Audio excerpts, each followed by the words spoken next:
Assalamualaikum warahmatullahi wabarakatuh. Bismillahirrahmanirrahim. Allahumma sholli wa sallim ala sayyidina maulana Muhammadin wa ala alihi wa sahbihi asma'in amma ba'du. Sedanten keluarga besar Peloso ingkang sangat kula hormati. Utamanipun Kiai Haji Zainuddin Jazuli, Kiai Haji Nurul Huda, Kiai Haji Fuad Ningbat. Ini wonten Gus-Gus, wonten Gus Taif, Gus Fahim, Gus Makmun, wonten Mbah Kawula Gus Kausar.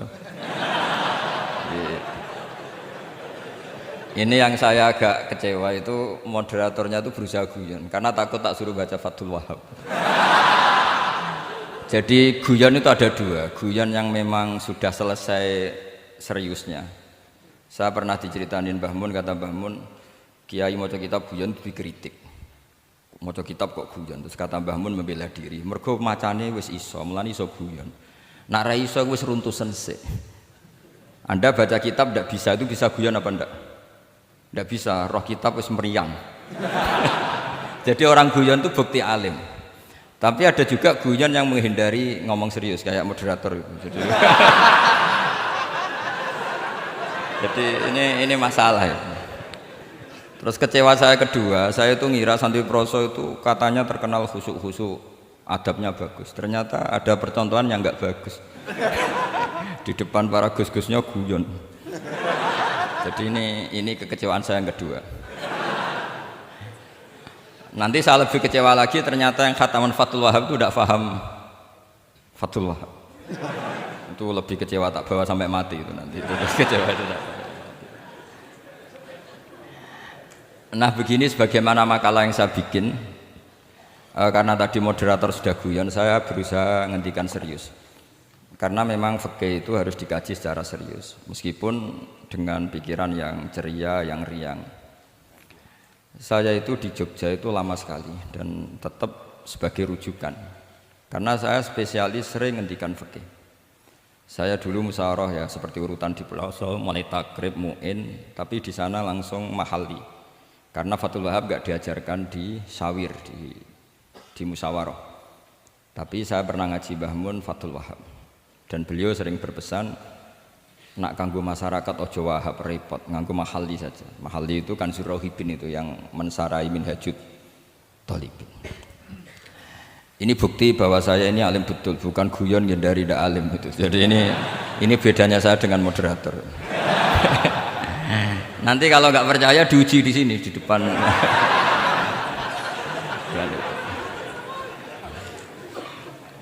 Saya ngaku alim itu bukan karena sombong, tapi keharusan.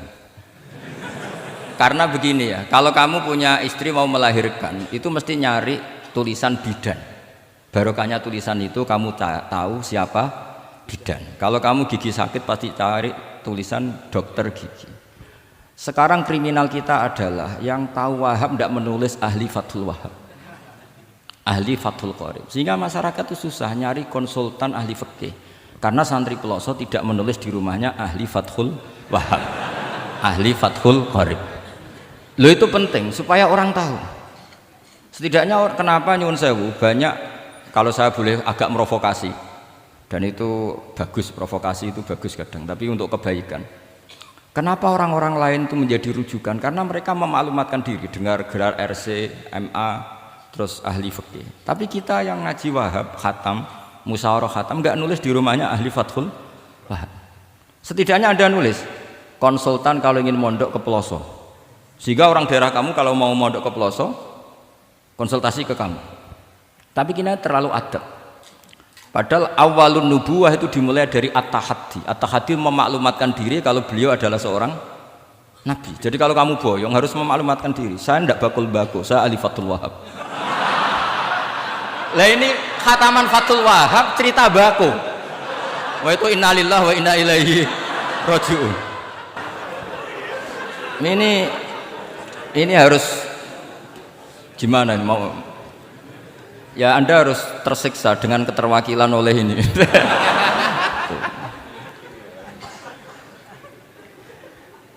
Saya ini baca kitab banyak sekali, termasuk kitab Ithaf. Ketika beliau mensarai Ihya, itu cerita kitab yang saya baca fil fikhi itu dihitung mulai mazhab Syafi'i sampai Hanafi semuanya. Saya baca kitab tasawuf ini. Jadi memaklumatkan diri. Awal dari nubuah itu memaklumatkan diri. Sehingga orang gampang nyari. Kalau orang bisa nyari bidan, nyari dokter gigi karena tulisan. Kenapa orang kesulitan nyari ahli Fathul Qarib? Kalau kamu ahli konflik tulis saja, konsultan spesial cerai karena pengalaman pernah cerai, tulis saja. Kalau ahli jomblo tulis saja, ahli perjodohan. Supaya orang tahu keahlian kamu di mana. Saya di Jogja memaklumatkan diri, saya bisa baca Wahab, saya bisa baca Bukhari, saya bisa. Bukan dalam konteks sombong, karena kebutuhan umat yang ingin tatap bu'u asari Rasulullah, mencari-cari asari Rasulullah itu terpenuhi. Yaitu dengan ngaji orang yang ahli. Tunjukkan kalau baca kamu benar dan sebagai solusi umat. Umat ini punya problem banyak. Dan kamu mengajar dengan manhaj yang jadi solusi, yang jadi solutif, yang bisa jadi jalan keluar. Tapi kita enggak, santri itu banyak keluar dari pondok, tapi karena miskin, sudah dari mbahnya bapaknya memang sudah miskin ya. Terus atas nama humul, atas nama ikhlas, terus sering menyembunyikan diri. Menyembunyikan diri, pura-pura ada alim, memang sebetulnya ada alim juga kadang itu. Akhirnya terus orang sampai nggak tahu kalau itu alumni pondok. Tapi ketika ada orang konsultasi sama pihak lain, mereka tersinggung karena kok nggak ke dia? Mau ke dia gimana? Nggak ada tulisannya, nggak ada potongannya. Malah tadi cerita mbako segala itu kan apa ya? Nah, saya ingin kembali lagi. Saya punya teks hadis yang riwayatnya seperti ini. Meskipun hadis itu misalnya dhaif, banyak aditnya, banyak penguatnya. Idza zuharatil bid'ah wal fitan. Sebagian ada tambahan wasubba ashabi. Fal yudhiril alim ilmahu. Orang alim harus menampakkan kealimannya. Wa illa fa'alaihi la'natullahi wal malaikati wan nasi ajmain. Justru kalau tidak memperlihatkan kealimannya dia kena laknat. Artinya yang sopan-sopan tidak memperlihatkan kefathul wahabannya, maka malah melihatkan kembakoannya. Itu jatahnya fa'alaihi la'natullahi wal malaikati wan nasi ajmain. Ya setuju ya? Oke. Pasti kena laknat. Coba betapa tersiksanya Syekh Zakaria Al-An tadi itu mulai ngomong tuh nggak pernah menyebut Syekh Zakaria Al-Ansori. Kayak apa tersiksa? Kitabku dikaji nyebut jenengku era gelem gitu. Padahal Syekh Zakaria Al-Ansori syarat menjadi orang alim seperti dari sekian tarjamah, istilahnya dalam bahasa Arab terbaru itu tarjamah itu Syekhul Islam Syekh Zakaria Al-Ansori. Itu saya pilih yang dari kitab Manhajus Sawi karanya Habib Zain bin Smith. Itu dari sekian manaqib yang saya baca di Sulaiman Al-Jamal di mana-mana paling menarik itu. Syaratnya jadi orang alim itu dua, punya guru alim, punya murid alim. Karena Anda akan tersiksa. Sangat-sangat tersiksa. Ngaji sama gurunya takut disuruh baca, gurunya alim, mau ngorek ya meriang muridnya alim. Itu yang dialami Syekh Zakaria Al-Ansori. Sehingga beliau ngendikan duqiqtu baina hajaroini. Saya ini ditempa dua batu, cara Jawa digebek dua batu. Mau ngaji ya takut karena gurunya alim alamah yaitu pengarang Fathul Bari Ibnu Hajar Al-Asqalani. Mau mulang ya meriang mergo dia murid alim alamah jenis Ibnu Hajar Al-Haytami. Dadi ape ngaji ya persiapan, ape mulang ya persiapan. Kayak apa susahnya jadi Syekh Zakaria Al-Ansori, mau ngaji setoran ya persiapan, mau ngajar persiapan. Makanya kata Mbah Mun, syarat utama ulama itu harus punya murid alim. Saya pernah didhawuhi Mbah Mun, aku muga gak di anak Gus Najib itu Gus Najib. Saya juga izin jadi kiai. Karena syaratnya jadi kiai itu udah anak alim di murid alim. Izin enggak jadi kiai ras sukses juga tak perlu. Makanya saya ketika kecelok alim itu senangnya bukan main beliau. Karena terpenuhi status tadi. Nah ini kalau khataman Fathul Wahab terus bakas-bako ini. Ini roh Kiai Jazuli tersiksa ini gimana? Ini gimana ini sini? Kalau ukurannya kan gampang, moderator kan dipilih yang paling baik, setidaknya ngomongnya lah. Kalau tidak ilmunya ya ngomongnya. Terus Anda terwakili oleh orang yang enggak jelas. Enggak, saya gojlok ini enggak dosa, karena kalau betul saya ini dosa karena ngerasani orang, berarti jadi kafarah dosanya dia. Soal saya kan amalnya sudah banyak, aman lah. Aman, jadi nanti. Jadi kalau jatah hasanah saya harus diminta dia, tak kasih aja. Gampang. Masih surplus banyak. Ya masih surplus, masih banyak. Kan orang itu kalau baca Quran satu huruf itu dapat 10 kebaikan. Saya ini hafal Quran, sudah gak terhitung itu sudah. Itu untuk kamu tak saati satu huruf cukup nanti kalau nanti nuntut di akhirat itu tak kasih satu huruf itu cukup. Jadi, ya nggak apa-apa, nanti silahkan nuntut nanti di apa akhirat. Tapi kamu lebih saya tuntut. Kamu itu siapa kok nyuruh saya di sini itu? Dosanya lebih besar lagi itu. Saya teruskan ya, saya cerita yang serius. Syarat jadi orang alim itu punya guru alim, punya murid alim. Karena sebagian dari ilmu itu bukan ditempa guru tapi ditempa murid. Imam Fathul Bari, Sahibu Fathul Bari yaitu Syekh Ibnu Hajar Al-Asqalani, itu beliau sangat mencintai Nabi Musa justru karena dengan tanda kutip protesnya. Jadi ketika Nabi Musa diajari Nabi Khidir dari awal sudah ngendikan innaka inni ala ilmin, atau innaka dulu ya gak apa-apa, dibalik-balik gak apa-apa karena semua kitab kadang riwayat bil makna. Innaka ala ilmin allamaka wah malam a'lamhu wa inni ala ilmin allamanillah malam ta'lamhu. Kira-kira terjemahan bebasnya, kamu punya ilmu yang diajari Allah saya tidak tahu, saya punya ilmu yang diajari Allah kamu tidak tahu, maka innaka lan tastati'a ma'iya sabra, kamu tidak mungkin bisa menyabari saya, bisa memaklumi saya. Tapi kata Nabi Musa ngotot, tidak, saya harus belajar sama anda. Oke, silahkan belajar tapi jangan tanya. Pertanyaannya itu jangan tanya, fala tas'alni, kamu nggak boleh tanya. Kalau kamu ingin jadi murid yang baik, nanti jangan tanya, itu dosa. Dengarkan aja. Ya dengarkan saja. Nah, tapi Nabi Musa tetap tanya. Ketika ada kejanggalan secara syariah, Nabi Musa tetap tanya. Dan itu oleh kitab-kitab tasawuf dianggap dengan tanda kutip kesalahannya Nabi Musa. Meskipun mimbabi hasanatil abrar sayyatul muqarrabin. Tapi di kitab fikih itu dipuji sundul langit protesnya Nabi Musa. Jadi di kitab tasawuf disalahkan karena kitab tasawuf pemuja tadi ketertaatan pada guru, kita fikih enggak. Ini bukti adallud dalil bahwa Musa itu orang pilihannya Allah. Dia tidak sabar, beliau tidak sabar kalau melihat kemungkaran. Jadi gugatannya Nabi Musa dianggap apa? Sur'atu ghiratihi fillah atau sur'atu ghairatihi fillah. Ada yang baca ghairah, ada yang baca ghirah. Ini karena ngadepi santri Fathul Wahab, saya terpaksa baca 2 kali. Siji ben ketok alime, nomor loro nak kowe ra iso tak warai, nak maca. Karena dalam kiro asap ya mesti gitu, kalau nggak doikin ya dikin. Karena yang satu cara berpikir masdar itu aslul mustaqot, maka nggak perlu kena harokat munah sabah. Jadi saro yasiru sairon, tidak perlu siron. Faza yafuzu fauzan, tidak perlu fuzan karena masdar aslul mustaqot, jadi tidak perlu kompromi dengan harokatul munah sabah. Tapi orang Arab tetap bilang dikul maisha, apa? Tetap bilang dikul maisha. Tapi kiroah kita fala takufi doikin, bukan pakai apa?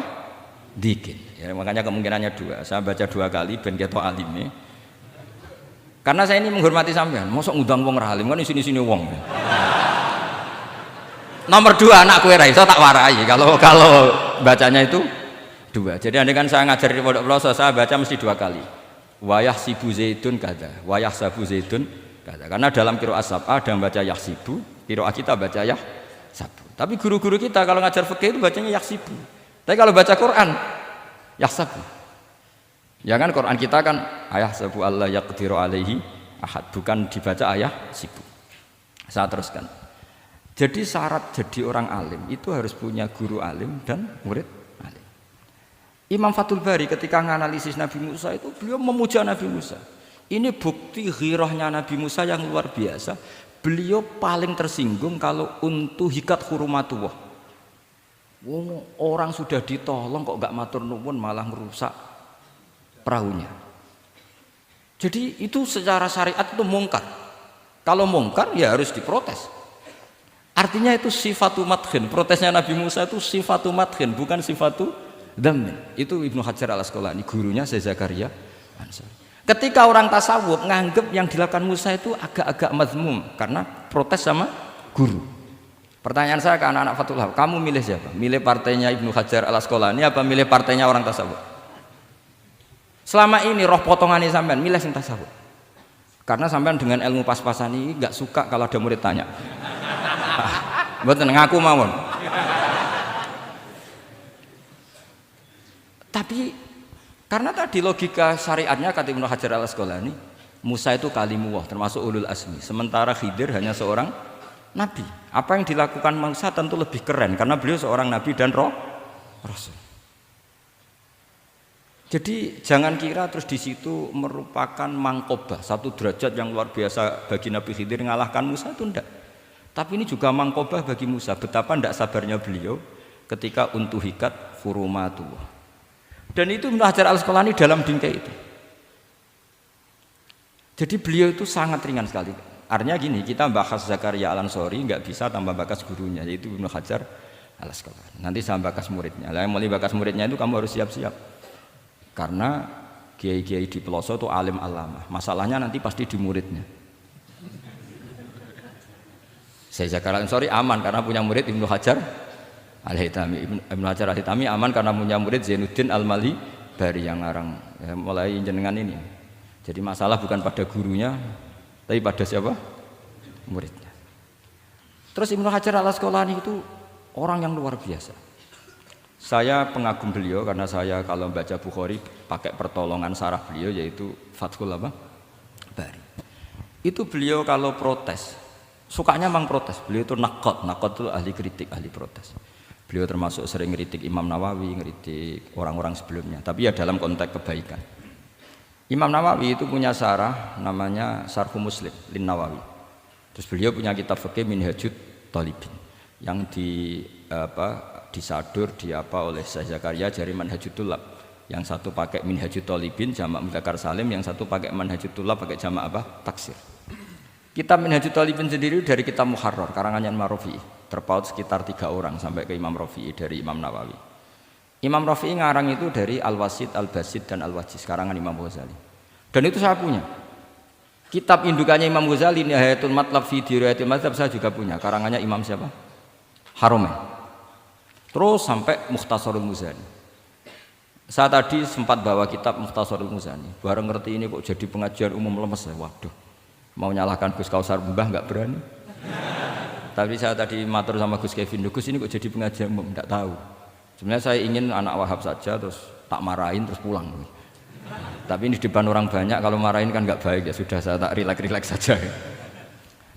Tak ceritakan bukti keseriusan fikih itu dikarang. Misalnya begini, ini contoh Zakaria Al-Ansori, Syekh Zakaria Al-Ansori ketika dengan tanda kutip sering bilang wa ta'biri bidzalik aula min ta'biril asli kadan atau a'ammu min ta'biril asli kadan. Kenapa ada gugatan takbir? Karena takbir itu apapun hebatnya, karena dikarang seorang manusia itu ada falta, ada keterselipan di situ. Meskipun satu kedipan mata yang beliau salah, ya misalnya begini, definisi sholat ya, kita kan sering dengar sholat itu apa? Umumnya orang kan aqwalun wa af'alun, muftatahatun bitakbir, muftatamatun bitaslim. Pertanyaannya definisi itu tidak jamek manek karena hunaka sholatun la qawla fiha wa la fi'la, yaitu sholatuman ajros sholata biqalbi. Kalau sholat itu adalah harus ada akwal, yaitu kayak baca Fatihah dan syahadat di tasyahud sani, harus detail, sama nggak boleh nyontohkan kayak tasyahud di tahiyat ula, itu kan hukumnya sunat. Kalau kamu nggak bakul-bakul harus tahu kayak tasyahud di tahiyat saniyah, atau karena yang tasyahud awal sunat. Ada akwal kayak Fatihah tasyahud fit tahiyatis saniyah. Terus ada af'al. Tapi pertanyaannya, hunaka sholatun la qawla fiha wa la fi'la, yaitu sholatuman ajra sholata biqalbi. Maka perlu ditambah walau hukman, meskipun akwal dan af'al itu hanya secara hukum. Karena kalau hanya itu tidak jamek manek kalau dalam bahasa mantek, atau tidak mutorid akis, tidak memasukkan semua fardun min afrodil mu'arraf. Jadi kula ngetok nang alim demi ngergani sampean supaya ketok nak sumber utang ora salah. Mau salahnya ngatur kiai itu ya agak salah, itu agak salah betul. Saya itu juga agak gimana. Besok itu saya diminta Gus Reza misi sama Gus Reza. Gus Reza itu cucunya Mbah Karim. Mbah Mun dulu ngaji Mbah Karim. Jadi orang kok kayaknya manfaatkan saya sak karepe dhewe gitu karena saya ini memang kalah tua terus. Padahal saya kalau mau angkuh ya, kalau saya boleh sombong, itu buyut saya ketujuh itu namanya Mbah Soleh bin Asnawi Sepuh, itu gurunya Mbah Soleh Darat.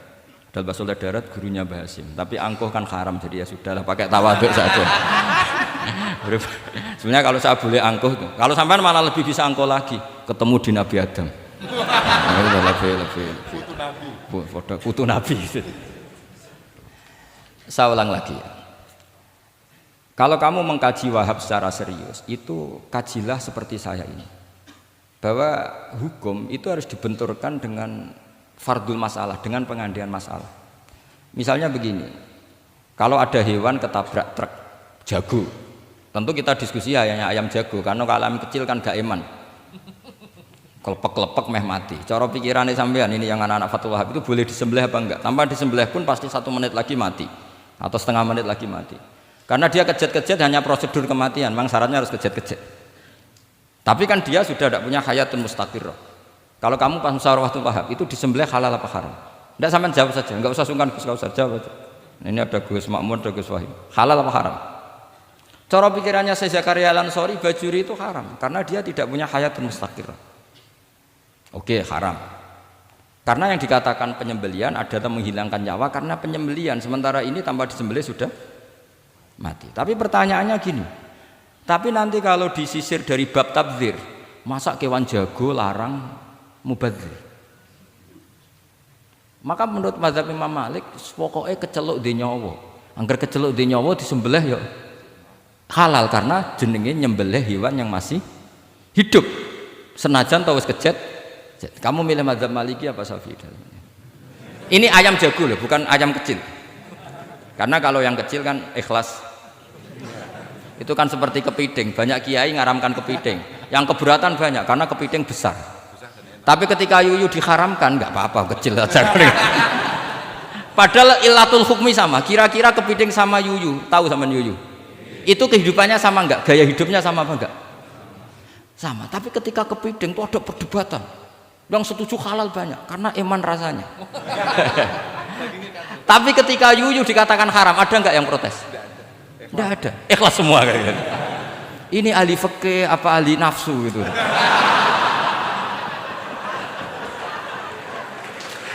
Jadi apa debat itu akhirnya nggak mutu kan?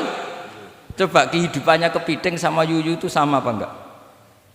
Sama. Kenapa kepiting mukhtalaf alaih kalau yang yuyu hampir semua kiai meyakini haram? Kenapa? Sama. Saya itu pernah betul ngalamin, saya mau pas jalan-jalan sama putri saya, ada ayam jago ditabrak truk gitu. Sudah kejet-kejet, tanya orangnya, Gus ini halal enggak? Saya bilang untuk kamu halal. Lama-lama orangnya penasaran, kok untuk kamu, untuk hukum kok ada untuk kamu. Untuk... Akhirnya tanya, gak Gus mestine iku piye? Kon tak haramno ya ora siap, wong kon iman nggih Gus bener. Ya misale cara jenengan.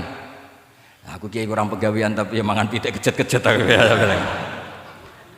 Tapi ini logika ya, logika yang dibangun fikih. Fikih itu kalau bangun kaidahnya gampang. Fikih itu gampang sekali karena sesuai fitrah manusia. Misalnya fikih itu kadang saya baca itu ya tertawa. Coba orang wajib mandi karena keluar mani. Ya sudah keluar mani wajib mandi. Sebetulnya keluar anak itu tidak ada hadisnya, nggak ada dalilnya. Tapi wajib mandi orang nifas itu karena mengeluarkan anak. Itu orang-orang fikih yang masih asli itu kalau bilang ya li anal walada maniun munakidun. Ya kadang-kadang sembrono. Ya enteng saja. Mbah jenengan tak nut tenan kok ngendikane gitu. Li annal walada maniyun munaqid. Jadi sampean itu ya maniyun nah gitu. Jadi khurujul mani itu ya punya far'ul hukmi yaitu khurujul walad. Sama-sama yujibul ghusla. Karena sama-sama apa? Maniyun batin mbah tak nut tenan kok terus ini ajak guyon apa piye gitu. Dan ulama itu memang rileks.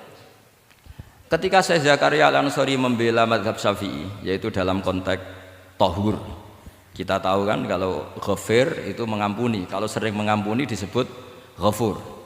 Syakir orang yang terima kasih, kalau sering syukur disebut syakur. Sehingga rata-rata sifatnya Allah itu ikut sifat mubalaghah, wahhab, faul ya. Ya kan itu aturannya gitu kan, fa'alun aw mif'alun aw fa'ulu fi kasratin an fa'ilin badil. Nah logikanya kalau wa anzalna minas sama ima'an tahura, artinya kalau nak maknani gini, wa anzalna lan nurono ingsun Allah minas sama isange langit nurono ma'an ing banyu tahuron kang iso nyucikno bolak-balik. Karena faul adalah untuk lil kasroh atau lil mubah, harusnya nggak ada mustakmal. Maka saya sering kadang balelo, enggak ada mustamalan karena wazannya faulan, tohuron. Tapi Imam Zakaria Al-Ansari, saya Zakaria Al-Ansari bela-bela madzhab Syafi'i, kata beliau, ya'ti faul bima'nal alat, kayak sahur lima yutas saharubi. Tapi ya agak-agak takalluf. Agak-agak apa? Termasuk takallufnya lagi, saya Zakaria Al-Ansari, atau faul bima'na takrir atau mubalaghah fi udwin wahid. Di sini biasanya baca udwin apa udwin, enggak tahu saya, pokoknya bacanya 2 kali enggak apa-apa. Umumnya apa? Udwin ya. Ya sudahlah, ikut partai sampean saja. Saya ini agak grogi, saya pakai madzhab peloso harus ikut guru apa madzhab sarang yang enggak harus ikut tapi akhirnya salah, enggak tahu saya, karena kata Mbah Mun gitu kalau membela diri. Nak ngaji ning peloso Lirboyo murid kudu maknani.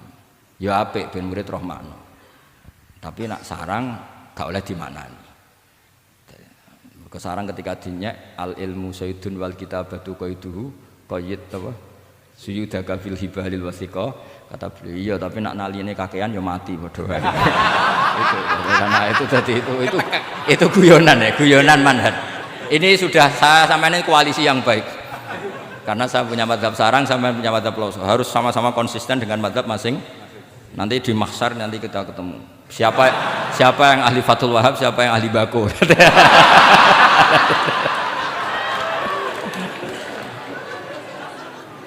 Nah, pikirannya Fathul Wahab kalau sampean khatam betul itu untuk takrir tapi fi udwin wahid, yaitu air yang sudah mensucikan ini misalnya masih bisa mensucikan ini, yang bisa mensucikan asal masih fi udwin wahid. Ya sudah, di situ saja takrirnya atau mubalaghahnya di situ, bukan ke anggota yang lain. Oke, itu meskipun agak, tapi Imam Malik dan semua ulama hampir mengatakan tohur itu ya tetap di kasrotil istimal, artinya ya sudah bisa takrirut tathir. Tapi yang bilang tathir digugat lagi, digugatnya gini, tohur itu mubalaghah dari tohir bukan dari mutohir. Ini kalau sampean fasul masail, sampean nggak pernah tahu fasul masail sedetail ini, nanti diulang lagi khatamannya. Tohur itu bukan mubalaghah dari tohir tapi dari mutohir. Padahal bahasan kita tentang tathir bukan tentang tuhur. Sampean mikir toh?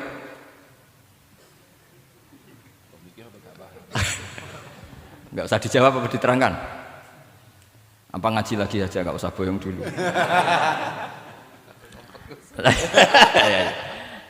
Nah, kemudian akhirnya ulama mulai mikir bahwa la makna li tohiriyah illa dengan fungsi tohuriyah.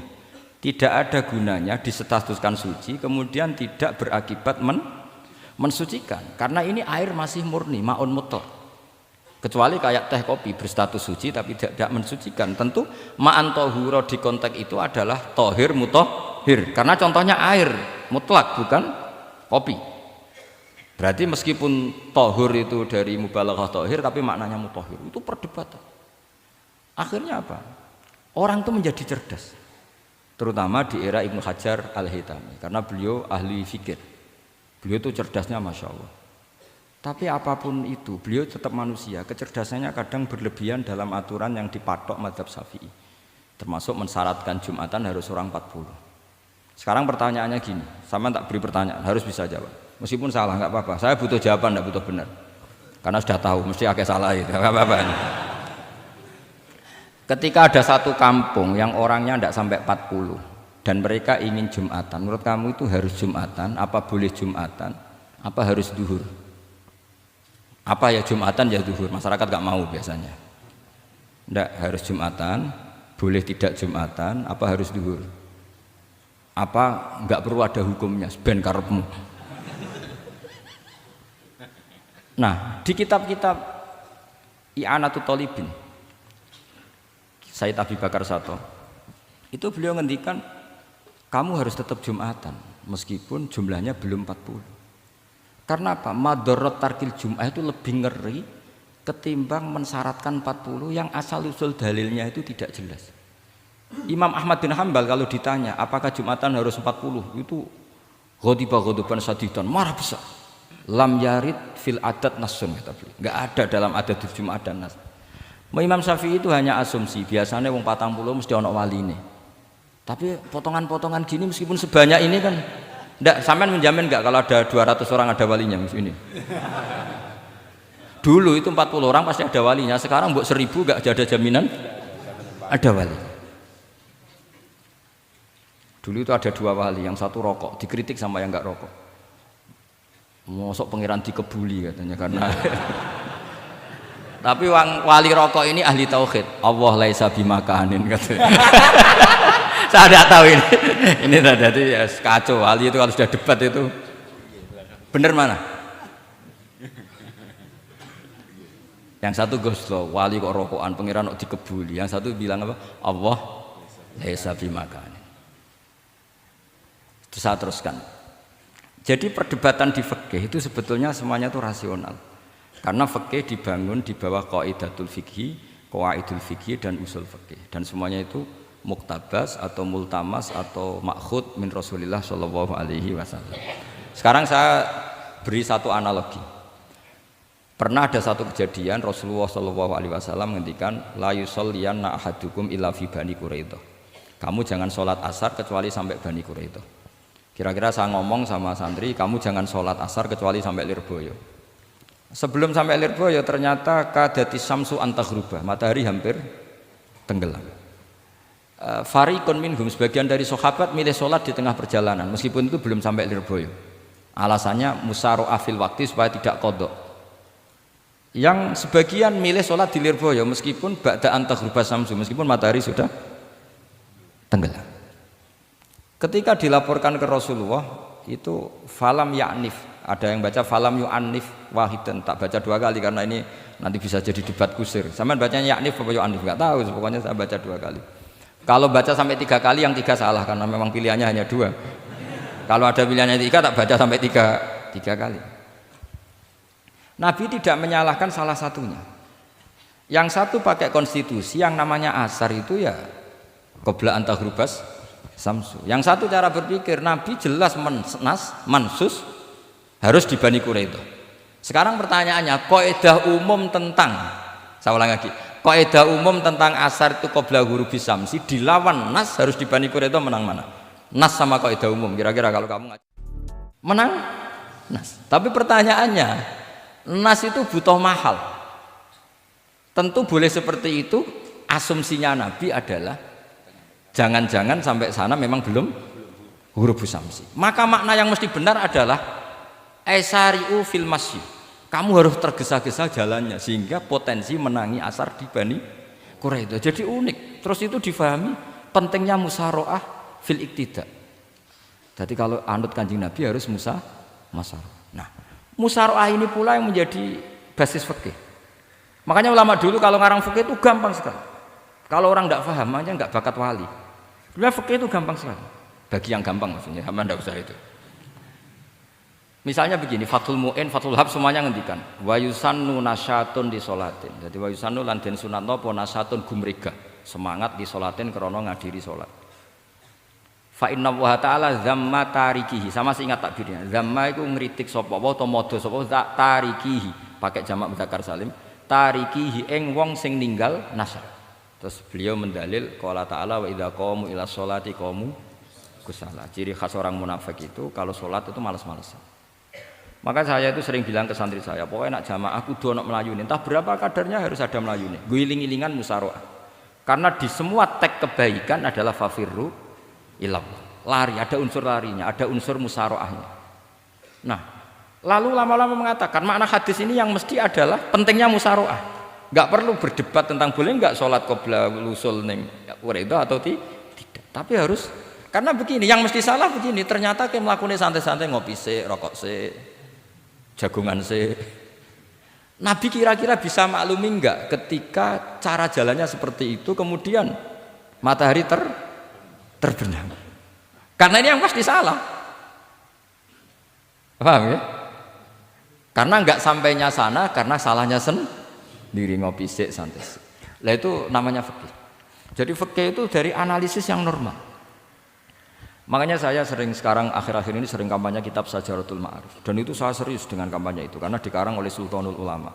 Jadi kalau di wali ada Sultanul Aulia, di ulama juga ada Sultanul Ulama, yaitu Syekh Izzuddin bin Abdis Itu kalau ngarang fikih itu gampang sekali. Saya punya kitab beliau Qawaidul Ahkam. Beliau ketika cerita kenapa harus ada sholat dihormatil waktu, beliau rangkanya enak sekali. Kalau santri sarang, Lirboyo atau Peloso atau santri mana saja, biasanya kalau pergi ke terminal, yang dulu terminal itu kan nggak layak, apalagi ya dulu nggak layak, pokoknya kalau pipis itu pasti kena najis lah celana. Santri kan biasanya milih sholat nanti di pondok, milih terawih lah, milih terawih kan duhur asar. Saya tidak tahu kalau Gusnya, tapi kira-kira ya agak-agak sama kira-kira gitu. Alasannya santri yo nakal, meninggalkan sholat fil waktu itu karena alimnya. Kan sholat dihormati wajib iadah, ngapain daripada wajib iadah mendingan ndak usah sholat. Jadi ilmu itu tuh bermata dua. Rata-rata yang sudah tahu wajib iadah milih sholat apa milih ndak? Ndak, potongan-potongan rai gini tuh. Ndak, kira-kira aja. Milih ndak kan karena tahu wajib iadah. Tapi nanti setelah sampean alim dan bakat jadi wali, dan sampean belajar kitab Qawaidul Ahkam, itu pasti milih sholat. Saya semenjak belajar kitab itu ya milih sholat. Tapi tidak usah dimafhum, apa dulu tidak sholat, tidak usah seperti itu. Itu mafhum yang salah itu. Yang berbasis suudzon. Jadi mafhum seperti itu salah, ya masalah itu. Suudzon itu masalah. Kata Syekh Izzuddin bin Abdus Salam memberi penjelasan. Kenapa harus sholat dihormatil waktu? Karena khotorun najasah, bahayanya najis atau ritsun najasah, kotorannya najis itu layafi, kalau dibaca ritsul layafi dengan pentingnya sholat. Karena butuhnya Allah, butuhnya malaikat, kalau boleh dibahasakan butuh ya dalam ilmu fikih kan dibahasakan gampang saja. Ada orang sujud di waktu yang diwajibkan sujud, sehingga diabaikan syarat sholat itu harus toharatul badan, wa tasawubi dan wal makan. Kok kira pantas ono waktu sholat kemudian la tasjudu fil waqti sajdah. Jadi akhir gampangannya wes tetep keren, meskipun kowe sholatem nganggo najis ora sempurna tetep keren. Piye-piye cara didelok malaikat kok dhuwur wis keceluk sujud, keceluk musholli. Daripada kowe misale asar gak sholat alasan celanaku najis, maghrib ora sholat. Terus jare malaikat berkhataman Wahab kok kelakuane ngono kan gitu ya. Karena malaikat tuh delok kok dhuwur. Bablas, asar bablas, maghrib bablas, isya bablas. Meskipun sampean punya alasan nanti menisan di rumah atau di pondok. Tapi ini kan melewati waktu yang harusnya ada sujud. Sehingga dalam syarat jamak takhir misalnya apa? Kamu harus niat akan jamak takhir di waktu sholatil ula. Biar ada bedanya tarku karena sembrono dengan tarku yang karena ingin mentakhir. Paham ya? Itu jadi sama-sama fikih, kualitas yang dikarang Sultanul Ulama dengan sing RT itu ya beda. Dan sama harus baca kitab yang dikarang rajanya ulama supaya kamu tambah pinter.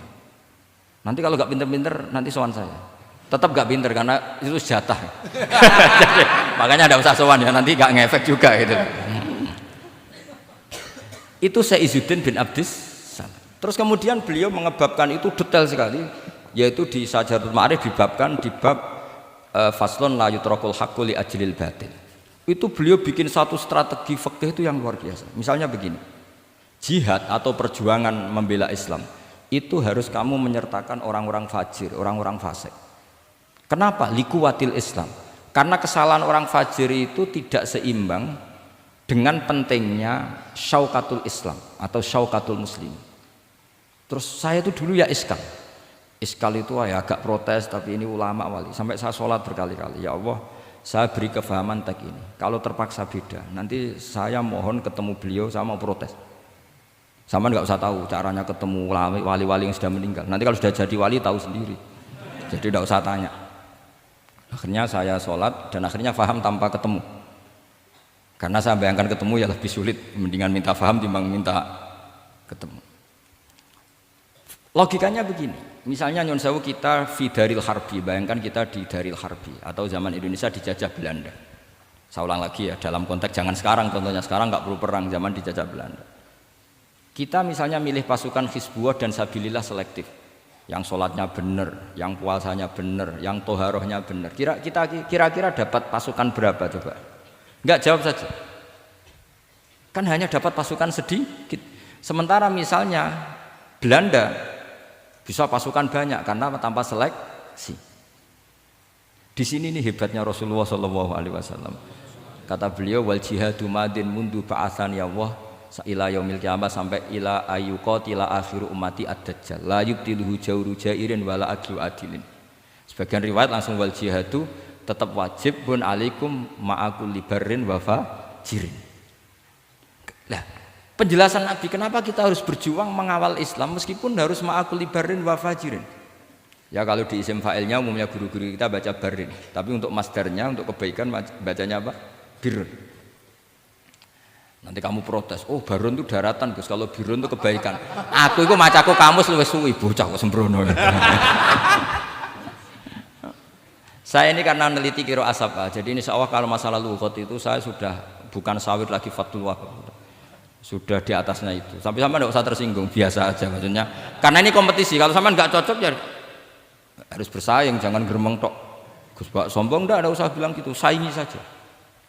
Makanya saya terkenal alim itu seneng, karena senengnya itu tadi, yang ngidolakan saya ingin ikut, yang hasut kompetisi, jadi seru. Jangan yang hasut nyantet, wah itu gak fair itu. Itu gak fair, wah itu pasti ngadepi langit gitu. Nanti urusannya sama Allah itu. Gak sama saya, langsung sama. Saya ulang lagi ya. Ilmu itu harus dianalogi dengan fikih, dilogika dengan fikih, dikiaskan dengan fikih. Sekarang misalnya ada orang sok ikhtiyat, wah perang kok ambek wong fasik gak enak gini-gini, wong fasik perilakunya gini-gini. Pertanyaannya adalah, kalau kita nyeleksi hanya orang soleh, kita dapat pasukan berapa? Misalnya zaman kita melawan Belanda. Sama sekarang kita ngawal pembangunan masjid, kadang yang nyumbang gak sholat, kadang yang nyumbang yang sewu hasil korupsi, kadang yang nyumbang orang-orang yang cara muamalah babal kedua. Itu coba kalau kamu tolak, potensinya gini, ini sekaligus PR. Saya berkali-kali nyontohkan ini, sampean boleh tidak setuju, tapi nanti menghadapi saya di akhirat, tidak di dunia, di akhirat. Nanti kita sowan Allah bareng-bareng bener siapa? Loh saya tidak main-main, karena ulama dulu, sampean lihat di Mu'in di Fathul Wahab, kalau sudah ngendikan ulama, wahada madhabun al-qawwahabi, ini madhab yang saya siap ketemu Allah. Jadi ukuran madhab benar itu bukan diputuskan di sawit Fathul Wahab, tapi madhabun sing al-qawwahabi, madhab yang saya ketemu Allah dengan madhab itu. Misalnya gini, ada orang fasik lewat di depan saya, punya uang 1 juta. Delalah pas itu qadhafa fi qalbihi hubbal ulama. Misalnya. Pas itu delalah beliau senang ulama terus bilang gini, Gus Pak, uang ini tak kasihkan kamu 1 juta. Dia fasik, misalnya terkenal syaribul khomri. Saya ini menurut pertanyaan saya, ini jawab saja. Kamu salah nggak apa-apa. Wajib menerima apa haram menerima apa bebas mubah. Ayo milih di polling. Nggak usah sungkan Gus Kausar. Ini beliau posisi senior, milih nerima apa nolak, wajib apa sunat, sunat apa wajib. Nah logika harus terbangun begini, kalau kamu terima maka akan dicibir. Malam di Fathul Wahab tiga duit uang saya kok gelem, bolak-balik nak duit gelem aja. Itu juga masalah kan, kiai latihan jatuh kan, artinya posisinya tidak mantep-mantep amat. Aku udah kadang keramat itu. Sama jangan niru saya, aman udah itu. Bayangkan sampean yang latihan nyai itu kan. Tapi pertanyaannya kalau sampean tolak, terus ista'ana bihadhihi darahim lil maksiyah. Tak kena kiai ra gelem, tak kena demenanku. Dan hari itu andaikan dia tidak punya uang 1 juta, dia tidak bisa kedemenannya. Gara-gara sampean tolak, dia punya alat untuk maksiat lagi. Kalau seperti ini jadi haram apa wajib? Loh, berarti sampean harus gak jawab anut aku. Artinya sampean jawab kan terprovokasi saya kan?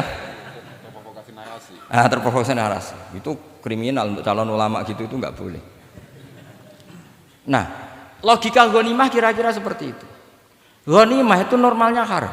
Normalnya haram karena ghanimah itu min amwalil kufar. Dan notabene amwalul kufar adalah bukan sekedar mukhtalithah, aksaruha mungkin minal haram. Tapi kenapa ghanimah dihalalkan di hadil ummah? Makanya Nabi ketika ngendikan uqtitu khamsan lam yu'tahunna nabiyyun qabli, termasuk beliau menyebut wa ukhillat li al-ghanaim, termasuk saya 5 hal yang Nabi sebelumnya enggak dikasih, saya dikasih. Di antara beliau nyebut wa ukhillat li al-ghanaim, ghanimah itu halal untuk umatku. Itu kan kenapa Nabi menyebut itu? Karena normalnya ghanimah itu haram karena min amwalil kufar. Tapi kenapa dihalalkan? Saya pernah ditanya seorang dosen, kenapa itu halal Gus? Saya itu kok nggak nyaman. Karena ini jenis orang ikhtiyat. Terus saya bilang gini, andai kan kamu digarong sama garong, kemudian garong itu bawa senpi, bawa pedang. Karena kamu merasa itu tidak milik kamu, monggo gadani jenengan betul malih. Wah ya tidak bisa Gus, nanti dipakai garong lagi. Sama amwalul kuffar. Andai kan lau a'toinahum, andai kan kita kasihkan lagi ke mereka, maka akan dipakai isti'anah, dipakai pertolongan atau alat untuk kekuatan kekafiran mereka. Di sini sirinya kenapa ghanimah menjadi halal. Tapi kenapa Nabi sebelumnya kok dikatakan haram? Karena logikanya memang haram. Itu hebatnya Allah SWT sama para kekasihnya. Ada kekasihnya yang dipilihkan haram, yaitu Nabiun qabla Rasulullah SAW, karena normalnya memang haram. Ada Nabi yang fikihnya lebih dinaikkan lagi, yaitu dihalalkan supaya harta ini tidak dipakai i'anah alal maksi. Sampean milih fikih mana coba? Nah, saya berharap pintere Khatam Fathul Wahab itu paling enggak sampai seperti ini. Bariku nantang saya enggak apa-apa, tapi nanti ketemu di akhirat. Nah itu fikih. Jadi fikih itu, nah tapi kan iso wae Gus nampani khadzun nafsi lah, itu mulai masalah kan. Makanya yang seperti itu jangan untuk khadzun nafsi, karena kita butuhnya itu nyita supaya ini enggak dipakai kekuatan maksiat. Jebule mbek kon malah ngopi rokokan. Nah, ini orang kan terus curiga, jebule nek ambek duit ya do gelem. Buktikan kalau Anda tidak pakai, kamu terima sebagai penyitaan, tapi Anda tidak pakai. Wah itu hebat. Tapi kalau kamu terima wajib, kemudian kamu pakai poya-poya, wah itu ya fikihnya benar, kelakuannya ora benar. Nah saya berharap Anda memahami fikih itu sampai seperti saya ini. Syukur-syukur lebih. Meskipun ya agak-agak mukhalaf, tapi bisa diperjuangkan itu. Enggak apa-apa. Kamu doa di saat istijabah, ya Allah saya ingin mengalahkan Gus Baksa, ridho dengan doa itu. Tapi tak jamin enggak mustajab, karena sudah berbasis ghil, kebencian itu. Doa yang berbasis hasud pasti tidak mustajab. Jadi makanya saya rela kalau ada kompetitor, karena tadi pasti. Jadi fikih itu gampang. Misalnya begini lagi, saya beri sekian contoh. Di sini tadi saya minta Gus Kevin untuk membawakan Babul Hijrah, juz 4 kitab Mahalli. Karena Mahalli itu namanya Kanzur Rohibin sebetulnya, cuma yang ngarang Mahalli lebih terkenal dengan istilah apa? Mahalli. Beliau nyarai kitab Minhajut Thalibin. Imam Mahalli itu senior. Jadi Syekh Zakaria Al-Ansori itu ya beliau sudah menyulap Minhajut Thalibin jadi Manhajut Tulab, tapi beliau ikrar kalau itu awal-awalnya dari Imam siapa? Nah, sekarang pertanyaannya gini, saya misalnya nempat di Korea Selatan atau di Amerika, saya sudah punya tanah di sana, saya ulang lagi punya tanah di sana, punya komunitas di sana juga saya nggak diperlakukan buruk, bisa sholat, bisa puasa. Hukumnya saya pindah ke Indonesia atau ke Mekah atau kemana saja, hukumnya haram apa boleh? Saya tidak mendapat perlakuan yang macam-macam. Kalau saya disakiti dan dipaksa menjadi kafir, maka wajib hijrah. Kalau nggak ada pemaksaan itu, kira-kira hukumnya gimana? Ada ulama yang mengatakan hukumnya haram hijrah, harumatil hijrah. Karena apa? Li alla yastauliya bitil kalbukah atau tikal bukah al kufaru. Karena sebetulnya kamu tidak dianggap sekedar pindah ke Indonesia, tapi membiarkan tanah yang dulu kamu pakai sujud, tanah yang dulu kamu pakai sholat, tanah yang sudah menjadi komunitas muslim menjadi komunitas kafir. Berarti dianggap pembiaran. Itu fikih. Jadi fikih itu logikanya sebetulnya normal. Maka seperti ini, saya masih ingat betul pernah didhawuhi Mbah Mun ketika di Madinah. Nak zahire hadis ya, iku Sayyidina Ali iku ya ono salah. Ndak salah loh redaksinya, ono salah. Mergo Nabi sering muji wal Madinatu khairun lahum law kanu ya'lamun. Madinah adalah kota terbaik. Sataftahuna kadza wa kadza, Nabi sampai gitu. Tapi Nabi selalu ngendikan wal Madinah khairul. Tapi Sayyidina Ali tetap pindah ke Irak, Kufah ya, zaman itu terkenalnya istilahnya Kufah karena belum ada istilah Irak. Ke Kufah. Pindah ke Kufah, kemudian beliau menyebarkan Islam di Kufah. Terus punya murid awal namanya Hasan Basri, murid paling sukses. Itu orang-orang Basrah, bukan orang Temanggung, orang Basrah. Itu orang Basrah. Semua riwayat mengatakan itu orang apa? Basrah, jelas bagul-bagul. Bukan. Itu sangat jauh dari. Nah, karena Hasan Basri murid paling sukses ini pindah ke Basrah, maka ilmu setelah itu Basrah. Sehingga idza ikhtalafatil Kufah wal Basrah quddimatil Basrah. Akhirnya menyebar sampai Baghdad, jadi kubbatul Islam. Orang bisa dikatakan alim kalau sudah dikatakan alim di Baghdad. Termasuk Imam Syafi'i itu ngajinya di Baghdad. Padahal beliau lahirnya di Gaza. Huzah itu kalau sekarang itu apa? Gaza. Askolan itu juga Palestina. Nah, dawe Mbah Mun. Tapi Sayyidina Ali ku wong alim. Saiki nak wong Islam tengok-tengok ning Madinah berarti membiarkan bumi Allah di sana-sana itu tanpa ada Islam. Akhirnya Sayyidina Ali tidak mengikuti dohire hadis. Tentu Nabi Sayyidina Ali pasti mengikuti hadis, tapi hadis wal Madinatu khairul lahum law kanu ya'lamun itu ada konteksnya. Keluar dari Madinah linasril ilmi itu juga ada konteksnya.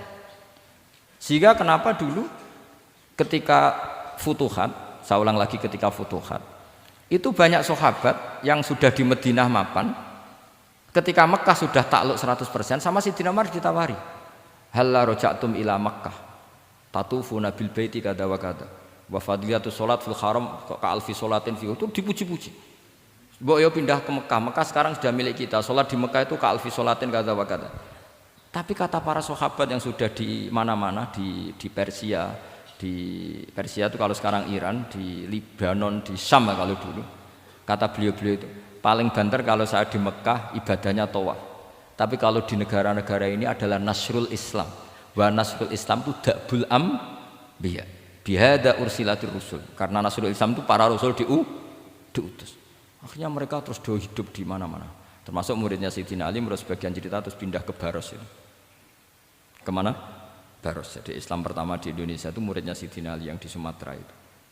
Nah, pertanyaannya adalah, kalau kamu punya murid atau anak pamit mau kuliah di Jerman atau di Australia, kamu milih melarang apa menyuruh? Kalau melarang, kalau menyuruh takut katut perilaku barat.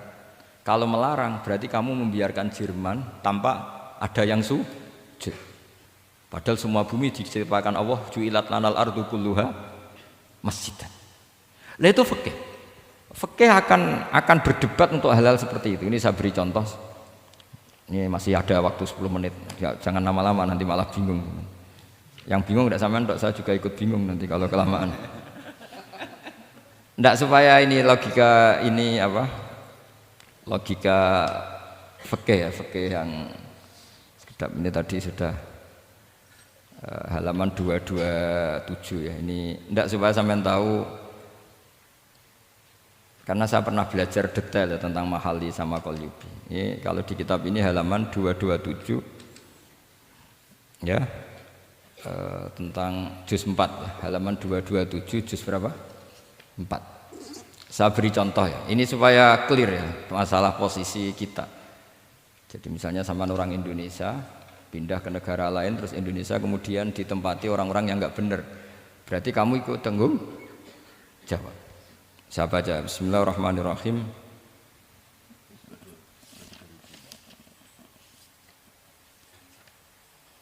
Ya, halaman 227 ini barusan tak cari karena halaman kitabnya beda-beda. Bidaril harbi. Terus ada kata-kata fa'in roja madzukiro. Roja itu kembali ke kalau seseorang itu bidaril harbi, berharap masyarakat situ bisa Islam, bisa dakwah, fa muqamuhu afdal. Saya juga mau baca makom apa mukom. Di sini umumnya baca mukom apa makom. Mukom ya, karena dari mati akoma yukimu ikomatan, berarti kan mukim. Kalau mukim ya resikonya harus dibaca mukom. Tapi kalau ada yang baca makom ya jangan dimarahin, mas, kasihan. Bakul bakowe bukan bener itu loh. Fa'in roja madzukiro fa muqamuhu afdalu. Au qadaru alal i'tizali harumatil hijratu. Umumnya di sini baca harumat atau hurimat? Ya boleh dua, boleh harumat, boleh hurimat. Kalau itu masih li alla yastauliyal kufaru ala mahallihi fayasbahu darul kufri. Jadi artinya gini, misalnya saya di Jogja misalnya, atau di Jakarta atau di Batam, di situ atau di Papua, di situ kamu merantau di sana sudah bisa menciptakan komunitas Islam. Kemudian kamu pindah, itu bukan dianggap pindah secara mubah karena kangen keluarga, enggak, tapi ada masalah. Setelah kamu pindah ini yang menghuni siapa? Jangan-jangan min dari sujud ila niklab misalnya. Itu fikih. Jadi fikih itu sebetulnya normal saja. Tapi karena kita baca tidak detail, terus kayak apa gitu, kayak fikih itu aneh semua. Dasar gak bakat alim. Jadi sebetulnya fikih itu normal. Gitu. Makanya kembali ke tadi, kalau orang alim tidak mau izharul ilmi, fa alaihi la'natullahi wal malaikati wan nasi ajmain. Misalnya saya ini terkenal membawa Islam yang mudah, yang menyenangkan. Orang itu sampai maksiat itu cari kesenangan. Orang sampai maksiat itu karena cari kesenangan. Tapi kalau kesenangan itu tidak didapatkan fit to'at, karena to'at dikampanyakan secara agak teroris. Kamu sholat tidak mesti diterima, karena baju kamu nggak mesti semuanya halal. Sujud kamu tidak mesti diteror, sehingga orang yang sholat tuh, sholat ya mesti ditompo, mendingan nggak sholat. Kita ini kan mikir seperti itu. Coba nyuwun sewu, kalau orang-orang Kristiani, kalau kampanye gimana? Setiap orang mati bersama Bapak di surga. Sementara kita sudah kiai mati masih didoakan ingkana muhsinan. Itu murid kita loh. Itu kan gak sopan sekali. Murid dongakno gurune ingkana muhsinan. Gurune kok muhsinane ditaklek ingkana muhsinan. Cara aku dadi gurumu sembrono guru darane. Susah ya apa sih muni kana muhsinan ije dikein. Itu kan saya belum pernah doakan Mbah Mun gitu. Kalau saya mendoakan beliau supaya diampuni, doa saya tak rubah gini. Ya Allah antal ghafur wa anta dzu maghfirah. Maka sepatutnya jenengan mengampuni guru saya. Jadi saya tuh kalau bilang ingkana itu kayak gimana gitu. Tapi ini urusan zauk ya, sampean enggak boleh protes. Tapi sanate ngono Gus, niki kitab ngono, sampean ngrubah sanad. Ya saya kalau nggak bisa apa-apa kalau sampean protes gitu. Sampean ngrubah adab kalau gitu. Nak protes-protesan. Lu coba misalnya Syekh Abdul Qadir Jailani itu Sultanul Aulia loh. Terus beliau misalnya wafat di pelosok. Terus kamu berdoa ingkana muhsinan coba. Ini ketuane wali di ingkana. Boyo wong ndek akhlak sithik gitu maksudnya. Wong sak donya iku ya tabarraku bi. Ya tabarraku nabi. Saiki ditaklek ingkar. Saya tuh belum pernah doain guru-guru dengan, meskipun saya tahu itu doa yang, karena pilihannya gini, misalnya sampean protes, Gus wong sanate ngono. Jangan-jangan mancen apalam mau ikut tok.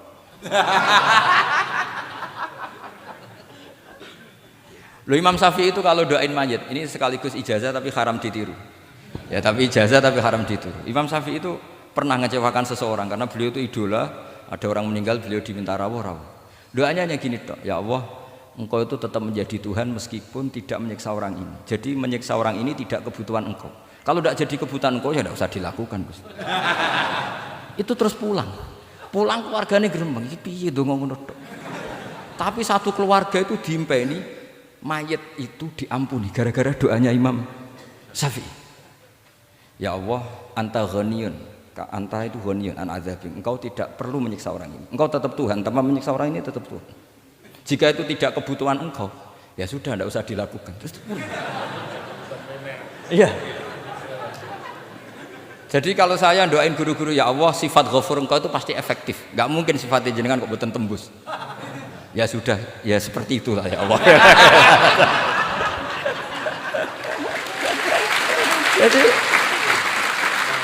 Jadi itu urusan daun, sampean nggak boleh protes.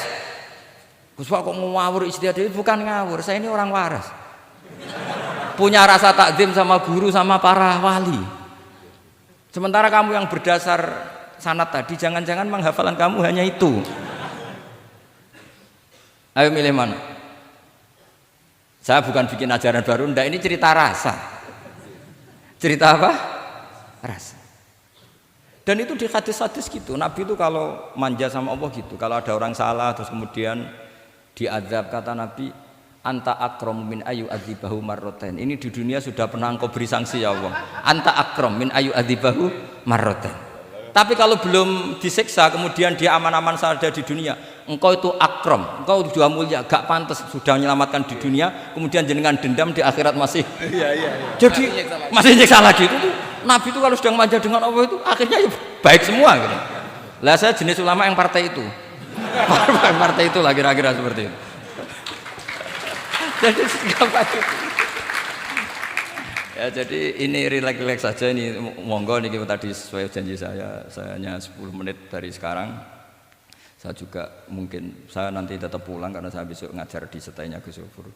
Mungkin saya itu sudah janji sama istri saya setelah Yai wafat paling saya ini dibully pernah sepuh itu 2 tahun. Semoga setelah 2 tahun saya naik lebih sepuh. Pakai dalil-dalil yang agak-agak angkuh tadi karena terpaksa. Jadi sekarang ngalah 2 tahun, setelah itu saya pakai sanad yang saya sepuh gitu. Supaya nggak digekongkonan terus gitu. Tapi saya tidak tahu tingkat adab saya sampai berapa tahun saya tidak tahu gitu. Tapi saya mohon sama Musairin Fathul Wahab, ilmu itu dianalisis secara cerdas, ceria dan mudah. Saya dulu itu ya iskal sama hadisnya Nabi kullu ummati mu'afan illal mujahirin. Semua umatku dimaafkan asal ketika dosa itu nggak cerita kalau dosa. Saya dulu jenggat. Orang dosa cerita dosa itu kan kesannya jujur baik gitu. Tapi setelah saya pikir-pikir itu bener Kanjeng Nabi. Misalnya sampean cerita dengan anakmu, lihat zaman mondok peloso sering nak marung utang nggak bayar ya biasa. Ya biasa sekolah gak munggah. Itu jujur apa mengajarkan? Mengajarkan. Suatu saat anak sampean goblok, persis bapak. Maka penting tidak jaru itu penting. Makanya kata Nabi semua umatku diampuni kecuali yang cerita-cerita dosanya. Karena dengan cerita itu artinya apa? Misalnya sampean zaman puber pacaran, terus kamu cerita, "Lah aku dhisik untuk ibumu ya pacaran." Oh, tak goncekno ngalor ngidul. Itu jujur, tapi soal anak kamu pacaran kan alasannya apa? Niru bapak. Tapi nak kamu sok suci, pacaran haram. Oh. Pak, lah kowe kok untuk ibu? Wah, itu pangeran peparinge. Lho kan yo ora bodoni, wah iku peparinge pangeran. Gak pacaran Pak. Oh pacaran haram tuh. Kena muni ora kan bodoni. Pacaran haram tuh. Aku untuk bojo peparingi Allah. Wah itu dimaafkan malah itu. Lo coba nyun sewu, ini analogi ya nyun sewu. Kalau andekan semua yang pernah zina itu ngaku zina. Kalau itu jumlahnya 1000 saja, 1000 itu punya keluarga. Satu orang minimal punya keluarga 10. Akan dipakai justifikasi kalau suatu saat zina berdasar pernah Pak D-nya atau Pak L-nya, iya enggak? Tapi kalau semuanya enggak ngaku dan semuanya nyuwun sewu sok suci, wanteng ning masjid, sak wiridan nangis, kan anak putune kok, wah mbahku khusuk kuat. Padahal nangisnya perkara nyesal tahu mau. Tapi artinya apa? Konsep yang dikatakan Rasulullah SAW itu kan luar biasa. Kullu ummati mu'afan illal mujahirin.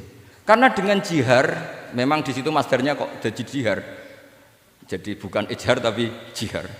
Jadi memang bahasa Arab itu agak unik. Misalnya di nahwu itu masdar itu kalam. Kalam berarti sulasi mujarrad. Tapi fiilnya enggak kelaku. Kalimah yaklimu kalaman itu enggak melaku. Sing melaku lam yatakallam. Tapi padahal masdarnya kalam. Jadi suara sama raya aku pengalaman. Masalah lughat itu pengalaman sekali. Jadi memang bahasa Arab itu lucu. Apalagi lafadz bagho malah paling kasus dalam bab yungqolu. Bagho maknane lacut. Bareng melok wazan imbagho. Yang bagi sayukjo. Iku piye? Biasanya makna sulasi mujarrad sama mazid itu kan enggak beda-beda jauh. Bareng kena bagho tuntas. Bagho dadi yang bagi. Nang takok, yang bagi sulasi mujarrad apa? Bagho, Pak. Bagho maknane apa? Jadi tiang-tiang lacut, Pak. Mereka bingung gurunya penerang bingung. Daripada bingung cari tiang-tiang maknane lanjut. Kayak laisa ku fi'il mandi, mudhari endi? Ora ono mudhari. Mandi kok ora ono mudhari? Ya mandi wae ora usah mudhari. Terus repot bahasa Arab wis repot. Kene ra melok dibahas mau apa coba? Ya sudah takdir ngono ae sudah. Jadi apa yang dikonsepkan Rasulullah SAW itu pasti yang terbaik. Bahkan Imam Ghazali ikut berkampanye, wa inna ya, termasuk pemberian Allah terbaik adalah sitro, as-sitro itu atau tutup. Jadi hifdzul qaba'ih, menjaga supaya keburukan kita tidak kelihatan itu termasuk kebaikan. Bukan dianggap tidak jujur karena tadi kalau semua keburukan kita tampakkan maka akan menjadi masif. Misalnya kamu cerita, misalnya insya Allah lah kita yakin semuanya kita insya Allah diselamatkan dari zina. Misalnya cerita dosa yang kecil-kecil saja, misalnya ini pondok utang rambayar atau rokokan, gak jamaah. Terus kamu ceritakan anak kamu, itu bukan jujur, mesti sebagai alat Jadi cara anak kamu, wah disang, cocok. Suatu saat aku goblok kayak bapak. Aku di sekolah cung sering ra munggah. Anakmu mondok wis tenang, santai. Nak ra munggah dalile bapak. Tapi nak kowe cerita, mondok meniti Peloso. Pirang tahun, Pak? 10 tahun. Kepengin ngit mayai, kepengin mondok susu ben barokah. Munggah terus, Pak, munggah. Maksudnya ora munggah kelas, munggah apa wae pokoke. Wis tenang. Karena itu bahaya, makanya kullu ummati mu'afan. Ma'is ketika ngaku zina itu Nabi itu enggak menolak sampai 4 kali. Ma'is yang memaksa Nabi supaya beliau melakukan raja, eksekusi. Semua ketika meminta saran sama sahabat, halla satarta bidzalik, kamu enggak usah cerita. Karena tadi logikanya kalau ada Ma'is ya, jangan-jangan yang lain juga ya, itu kan menimbulkan macam-macam. Itu hebatnya Islam, malah kita diajarkan awamastur aurati wa amin rawati. Kayak apa baiknya Islam? Tapi kita sekarang karena tidak baca hadis, lalu ada gerakan jujur. Mari semua meresapi dosa masing-masing. Kamu pernah ini istighfar terus nangis. Jebule gerakan ngono iku ya nyun sewu ya ana duwike kan yo repot. Tidak usah seperti itu. Ikuti hadis Rasulullah Shallallahu Alaihi Wasallam bahwa termasuk nikmatnya Allah Taala itu adalah tertutupi semua kesalahan-kesalahan kita. Dan itu barokah bagi hadaddin karena kesalahan tidak muncul. Loh itu sudah untung, agama sudah untung. Ketika kesalahan tidak munculnya agama sudah ikut diuntungkan. Coba kalau semua yang maksiat itu kelihatan, kan seakan-akan hadil ardu mamlu'ah bil ma'ah masih. Tapi ketika maksiat itu sembunyi-sembunyi, kemudian sing syiar itu adzan, pengajian, kan bagus. Sama nggak boleh protes, tapi itu kan tidak jujur. Ya bukan masalah jujur dan tidak, ini satrul qabaih. Nah ini namanya siasa. Namanya apa? Siasa. Siasa itu tidak harus politik tentang negara. Kita mengelola diri kita sendiri butuh apa? Butuh siasa. Jadi misalnya kamu cerita kebaikan kamu kepada anak, biar kebaikan itu ditiru. Tapi kalau anak kamu tanya, Pak, sampai nate salah, itu sesuatu yang paling saya takutkan, Cung. Karena aku sering na'udzubillah minas salah. Tapi Bapak pernah salah enggak? Itu pertanyaan enggak penting. Karena tadi bahaya. Lu enak, maksudnya beragama seperti ini tuh enak. Kullu ummati mu'afan illal mujahid. Itu kan luar biasa. Jadi semua umatku itu diampuni asal tidak cerita-cerita. Misalnya gak cerita ke anak, cerita ke teman. Aku udah gendaan, tahu tak ambung. Mesti pikiran kamu, yang pondok is pengurus jebule tahu ngono. Mesti digo. Suatu saat aku nak ngono, awas. Atau nak caiki keamanan, awas kita kandakno kan gitu. Tetap ini menjadi alat maksiat bagi yang lain. Jadi tapi saya dulu itu iskal, kenapa ada hadis seperti itu?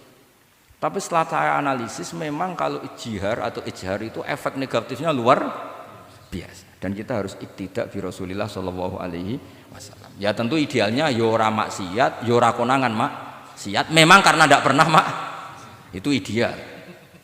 Memang gak konangan karena tidak pernah melakukan. Ya saya kira demikian. Saya mohon supaya ya tadi ya saya Fathul Wahab dari kitab Manhajut Tullab. Itu dikarang Zakaria Al-Ansori piyambak Zakaria. Tapi kitab itu sebenarnya dari Minhajut Thalibin. Minhajut Thalibin dari kitab Al-Muharrar. Itu dari kitab Basit Wasit Wajiz. Terus itu dari kitab Nihayatul Matlab fi Dirayatil Madhab. Itu mensarai kitab Mukhtasarul Muzani. Karangannya Imam Muzani ketika diimlakkan Imam Syafi'i. Karena semua karangan Imam Syafi'i itu amla alaina Syafi'i. Ya amla alaina Syafi'i. Makanya kalau sampai ngaji muin qala fil Buaiti. Buaiti itu nama orang. Ekola Syafi'i fil Buaiti ekola Syafi'i wa amlahu alal Buaiti. Makanya qala fil Buaiti qala fil Muzani itu nama orang. Artinya karena Imam Syafi'i itu hanya mengimpakkan. Terus muridnya nulis.